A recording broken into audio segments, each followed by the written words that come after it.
waaw man maa ngi tudd Badara Samb nekk premier vice-président conseil départemental bu Louga nekk aussi président kuréel googu ñuy wax.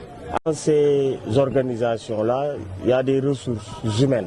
Et parmi ces ressources humaines, nous avons le président du conseil départemental qui dirige la collectivité territoriale. Mais à côté, il y a ses membres de bureau qui sont ses vice-présidents et ses secrétaires élus. Aujourd'hui, avec l'acte 3 de la décentralisation, nous avons vu qu'il y a beaucoup d'améliorations par rapport au travail des collectivités locales qui sont, je l'ai dit tout à l'heure, qui sont des démembrements de l'État. Mais aujourd'hui, nous avons vu qu'il y avait l'UAL qui est l'association des élus locaux du Sénégal, dirigée par l'honorable député M. Wuri Diallo qui est ici à mes côtés, qui est en train de faire un excellent boulot pour essayer quand même de réunir toutes ces entités-là qui sont des élus à travailler davantage, à contribuer bien sûr au développement de ces conseils départementaux-là. C'est en ce sens-là que ces vice-présidents et ces secrétaires élus se sont dit pourquoi pas se regrouper en association et aussi apporter leur contribution bien sûr au développement de nos territoires. Et une structure complémentaire mais pas concurrentielle. Oui, bien sûr, bien sûr. Aujourd'hui, vous avez vu le président de l'UAL qui est là à nos côtés. La démarche, c'est de faire tout pour essayer d'organiser l'ensemble des entités qui sont au sein de l'UAL et sous forme de système. Un système, c'est un ensemble d'éléments en interaction interdépendant. Ce sera une force pour apporter de très fortes recommandations au niveau de la décentralisation à travers bien sûr ces organisations-là, que ce soit l'ADS, l'AMS, etc. Ouais. Le maître mot au cours de cette cérémonie, c'est un peu le problème des moyens qui se pose. Mais surtout, le président Diallo a plaidé, l'honorable, le statut de l'élu territorial. Qu'est-ce que vous en dites? Je l'ai dit tout à l'heure, parmi les ressources d'une organisation, celle de la ressource humaine est la plus importante. C'est pourquoi aujourd'hui, nous devons réfléchir à voir comment améliorer le statut de l'élu local. Le président de l'UAL l'a dit tout à l'heure, il faudra aussi faire tout pour améliorer le statut. Et dans l'amélioration du statut, il y a tout. Parce qu'ils vont renforcer non seulement les présidents de conseil départemental, ils vont renforcer les maires, ils vont renforcer les conseillers. Et tout cela réuni montre qu'effectivement nous devons développer cette ressource-là qui est au sein des collectivités territoriales. Et en les renforçant, ils seront plus à l'aise pour travailler pour le développement de nos territoires. dañuy sant bu baax di remercier kuréel bii nga xam ne dafa boole vice-président yi ak secrétaire élu yu département conseil départemental yi nekk Thiès yi Sénégal yëpp ñu tey ñëw daje Thiès pour waxtaane wàllu décentralisation maaye waxtaane condition élu yi loolu mënuñu lu dul ñaax leen loolu moo waral sama teewaay fii tey en tant que secrétaire général de l'AMS mais également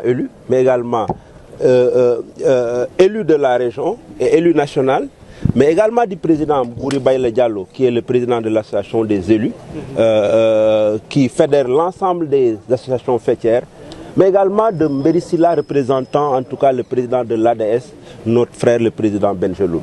Si nous sommes venus, c'est parce que nous pensons aujourd'hui que cette association doit être soutenue.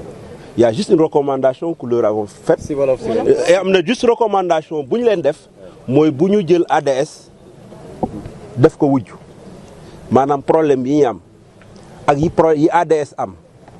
waaw dañu am doole seen élu dañu am doole. On ne peut pas avoir un Sénégal endogène développé am dëkk yu am moyen am dëkk yu am état bi dafa war a jël injecter les ressources à la base ba nga xam ne le développement sera harmonieux et endogène. Donc appel boobu laa leen di lancer et c'est tout à fait possible. C'est tout à fait possible. bu ñu ko joxee priorité et je pense fondamentalement foofu lañ leen di xaar te yaakaar naa xam nañ aujourd'hui les priorités sinon tu verras toujours des communes yu am doole mën na régler seeni problème am yoo xam ne amuñu. beneen aberration bi nga xam ne moom la ñu gis mooy tey jii nii boo demee dans les ministères ñoom loolu dañ ko fi fekk muy jël nguur gi voté nañ budget bi mais boo demee ministère de l'éducation nationale wala ministère de la santé nga xam ne c'est des compétences transférées ñu ne. domaine boobu lépp lu ñu war a def war nañ ko mën a jébal maire bi mais am na communes yoo xam ne boo demee ñu ngi fay tabax ay salle de classe kan moo koy tabax ministère de l'éducation nationale. Vous pensez que Babacar en ce moment où 90% des maires du Sénégal c'est de hauts cadres du public wala ci administration bi war lañ leen mën a utal ay entrepreneur Dakar ñu ñëw di tabax ay salle de classe nga xam ne dans ton périmètre boo defee un appel à candidature war na mën a tabax salle de classe en 3-4 mois. C'est ça l'avantage. Maintenant dañuy centraliser lépp au niveau des ministères moo xam poste de santé yi la moo xam case de santé yi wala maternité yi wala salle de classe yi wala collège yi nga xam ne salle boo xam ne en 3 mois war nga mën a lancer appel d'offre tabax ko day def 12 mois pour ñu lancer appel d'offre sélectionner doog a ñëw tabax yooyu la ñuy wax dañ ko war a dindi déconcentration. budget consolidé dañ ko war a jubbanti comme seen langage. comme niñ ko fekkee am na loo xam ne président Macky Sall def na ko ñi ko jiitu def nañ ko fi ñu leen di xaar mooy li ñu deful te ñu gëm ne war nañ ko mën a def bu fekkee rupture bi ñuy wax mi ngi ci. Merci beaucoup. Message boobu diisul si man parce que suma le secrétaire général de la MSC là le président Bérissi là est là donc boobu sas bi du diis parce que c'est une famille moi dañu benn famille la ñun ñëpp ay élus territoriaux lañ nous sommes des élus locaux donc jafe-jafe yi ñu am yi maire yi di am yi président yi di am yi ñoom tam ñoom loolu la ñu am parce que boo xoolee ñoom ñooy faire fonctionner l'exécutif au niveau du territoire parce que boo demee adjoint nga fay fekk boo demee ci département vice-président yi ak secrétaire bi nga fay fekk donc ñoom il est important ñoom ñu dajaloo waxtaan génne seen jafe-jafe documenté ko ñun ñu jëbal ñu ko ñu xool ci état bi rôle état bi lan lañ mën a def plaidoyer pour auprès du ministère auprès du président de la République